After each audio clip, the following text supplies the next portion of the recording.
Bukayo Saka. Brilliant for England again yesterday. Assist and a goal. Having an absolutely astounding season. But I see a big debate online last night about Saka. Some saying he is, some saying he isn't. World class. What are you saying, Monty? Is he at the peak of his powers? Is he world class? Is he the best right-sided attacker in the Premier League? Talk to me.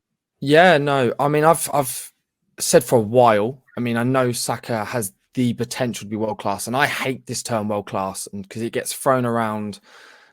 It literally the players it gets thrown around at is just losing weight. So I'll be honest, and I'll tell you, Saka isn't world class, but he very much has the potential to be world class. So what is your definition of world class? Because I think that's why people feel it gets thrown around so much. Because us five might all think differently about it. So what do you class as world class? World class for me is one, you are in the top 10 in your position in the world, and you have been doing so for a good amount of time. I'm talking 5-6 seasons, easy. And don't get me wrong, Saka is probably one of the best right wings in the world at the moment. Just genuinely, I mean, he's done it in the World Cup. He's done it at the Euros. He's done it in the Premier League for the last couple of seasons. But for me to say he is world class, I think he needs to finish the season. If we do win the Prem, he will get voted for individual awards, and that also boosts his credit. And then on top of that, if he goes into the Champions League next season, and then he can do it in those competitions, that's when it really starts to add weight. And don't get me wrong, I think Saka is that close to the world class tag. I will struggle to find many right wings that are better than him right now. Whereas if say you go to Liverpool, you've got Salah, right? He's a world class player. He hasn't been at his best this year, but because of his history, what he's been doing over the last 5-6 seasons, he's a world class player. I don't think you need 5 to 6 seasons though. I think because then you'll wait. Because what if someone has 3 really good seasons and a bad season? Does the cycle restart or something? No, I don't think it's that. I think 2 to 3 years at the level Saka's been at, that qualifies him. Yeah, no, definitely. I think if you're playing like the international games as well, when you're doing international tournaments, it can kind of speed it up. Like look at Mbappe for instance. He did it at the World Cup. He literally carried his team to bloody World Cup final, and got them through. That's a bit more credit. Whereas with Saka, because I know a lot of people say he is world class, and I don't think he's there yet. But I know he's going to be world class, and I've said this for years. Bukayo Saka will be one of the best players in the world in his position, much like say Martinelli. I think Martinelli will become a world class player. Do you not think Saka's already one of the best in the world? Because I can't think of very many right-sided attackers. No, agree. But Terry, don't you think? I agree. But to keep it quite blunt, he doesn't play against the best players. He doesn't play against the best defenders in the world. So it's he's just unable to This is my point. Next season, if he goes Champions League and he can do what he's doing, that's when bang, yeah, he's world class. We say that we said that the benchmark, but then I see players like Haaland who scoring goals quicker in the Champions League than any other player in its history, and everyone's like, yeah, but it's tap-ins, it don't mean anything. People always, when they don't like someone, they always find a reason to say they're not that good still. When Saka will start doing it in the Champions League and people will find a way of discrediting it. And that's for me, like, I think he'll do it.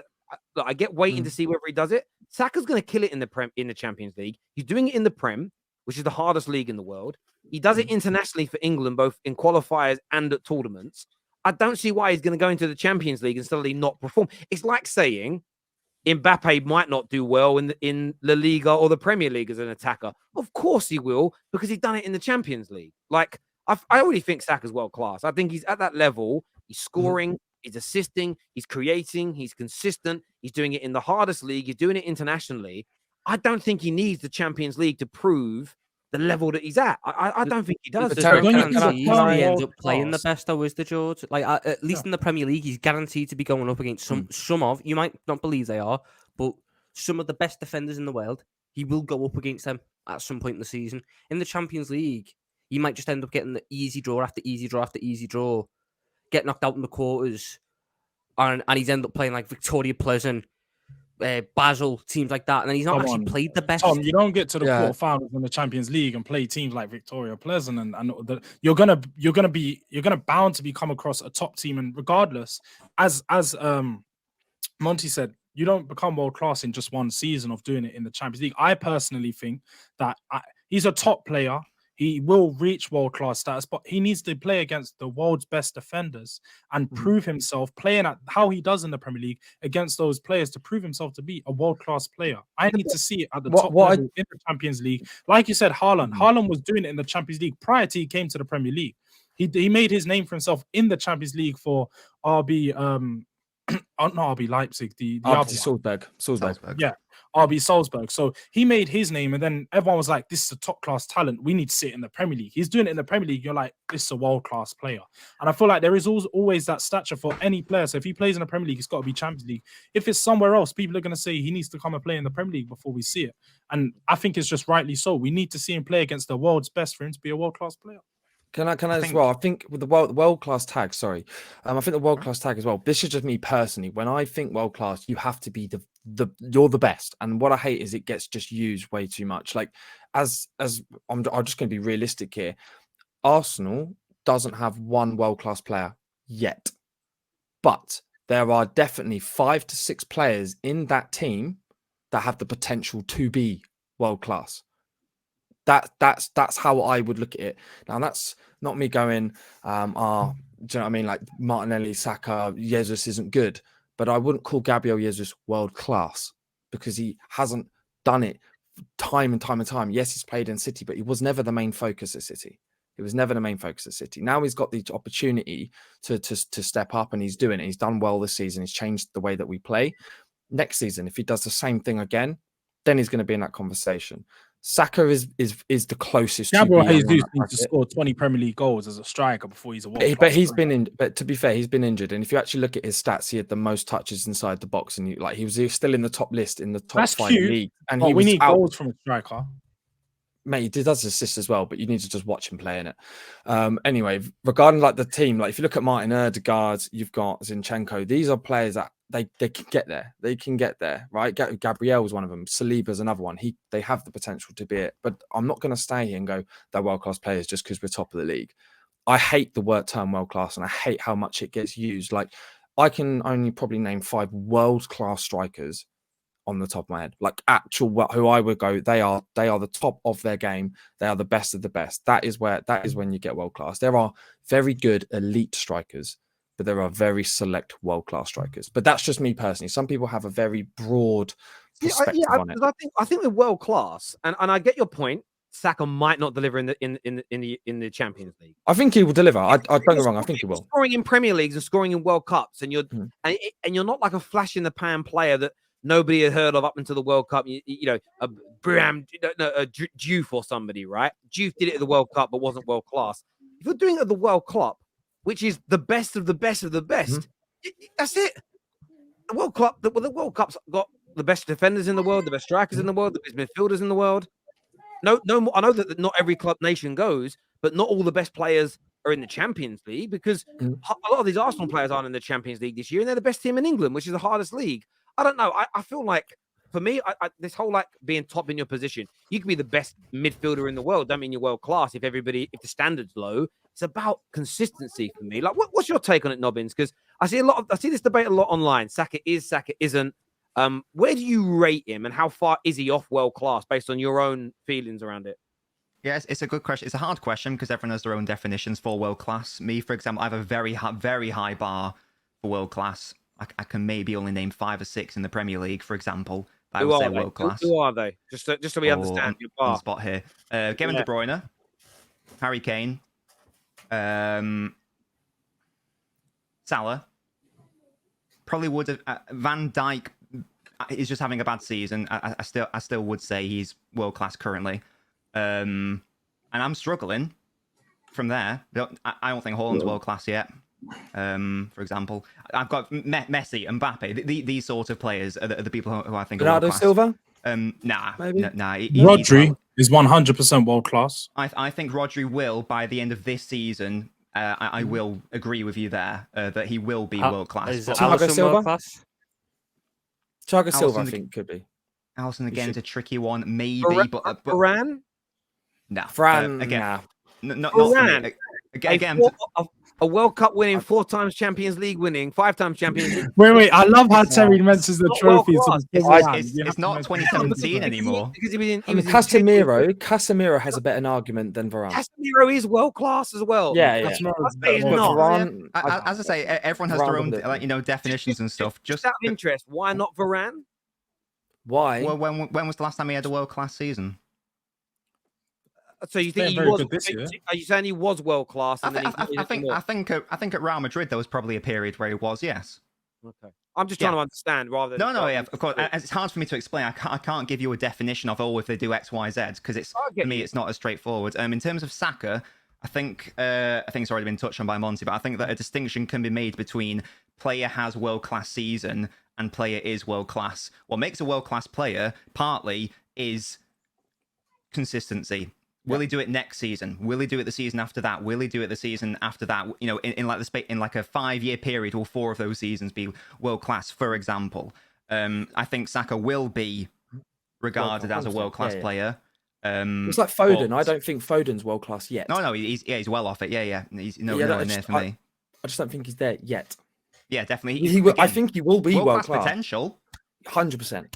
But in terms of actual world class ability now and consistency, I don't think so. It's like when people are saying, is Rashford world class earlier this season when he was scoring those goals? I don't think so. You could say he was having a world class season, but no. You to have a number. Wait, can I just ask you a question? The only reason I only think that there is a potential flaw in your arguments is it because when you say consistency, is it they have to reach a certain age then before they even are considered world class? Because a lot of these young players, as you say, Mbappe is definitely world class. No one can take that away from him. And he was world class from when he took France to win the World Cup at 18, 19 years old. He was already a world class player. But do you think that they can have that 1-2 seasons and become a world class player, or they need to do it to 3 or 4 to be world class? Maybe if the level is there, like like R9 Ronaldo levels, or Mbappe levels, where it is where from a young age he hits an absolute flair. Yeah, if he's ridiculous, if you hit such a high bar, then I guess maybe you can forego having 3, 4, 5 seasons. But Mbappe is a very unique player, and R9 Ronaldo was a very unique player. The only reason I put it as well is because you said Haaland's not world class, and Haaland's obviously on his 4th amazing season. And that's why I think goals already. And that's why I think at the end of this season, I think I probably will change my mind on that. But someone asked me sort of like just before the World Cup, do I think Haaland's world class? And I said no, not yet. But probably at the end of the season. At least you're consistent, and you're not saying City have got 23 world class players and nobody else has got. No, I just think I just hate how much it gets used. Like it pisses me off because then it's like, well, what is world class? Like world class is the best of the best, and it just gets splashed about. Like you've got Victor Osimhen. I won't say he's world class yet. Yeah, I think it's a weird one. I think for me, my standards are probably quite low compared to you. I just say if you're one of the top 5 players in your position, you have been for the last 2 to 3 years, you're world class. I think the overall standard of players that are in world class has decreased in terms of if you were to go back 5-10 years, if I was to ask you all the world class centre mids, you'd be rattling off some of the all-time greats. And now, because we haven't seen them for an extended period of time, we're not putting them in those same conversations, really. But when it comes to Saka, I've seen him go up against some of the best left-backs in the world right now. We can only play what's in front of him, and I've seen him go up against some of the best left-backs in the world, and the only one I've seen who's had minimal problems is Robertson. Even in the World Cup, the whole argument that he needs to go play the best of the best. The best left-back in the world last year, or this year, has been Theo Hernandez, according to most people. Theo Hernandez was on absolute ropes. Nathan Ake as well. But Theo Hernandez was on absolute ropes in that World Cup quarter-final against Bukayo Saka. And he couldn't handle him. He won us the penalty. He was the best player on the pitch. I think that if someone was to put in... obviously, my standards are a little bit lower than everyone else's, but if someone was to say Bukayo Saka was world-class, I'd have no issue arguing it. No issue whatsoever. I'd have no issue as well. But me personally, I just at the end of the season, if we end up winning and he carries us and he gets to like 15 goals, 15 assists, and he gets the award nominations, then I'll be like, I think across the board everyone would agree. And I get that. But I wouldn't have issue with him being called. Tevin Super Chat here says doing it for 5 or 6 seasons means you're entering legend status. That's kind of a mad requirement. And I get where he's coming from because I want to use an example of Kaka. Kaka was a very good player, always. But he won a Ballon d'Or where he was clearly world class. The couple of seasons before it, he was amazing. A couple of seasons after it, he was amazing. But the drop off it felt on a world class level. His drop off was pretty severe.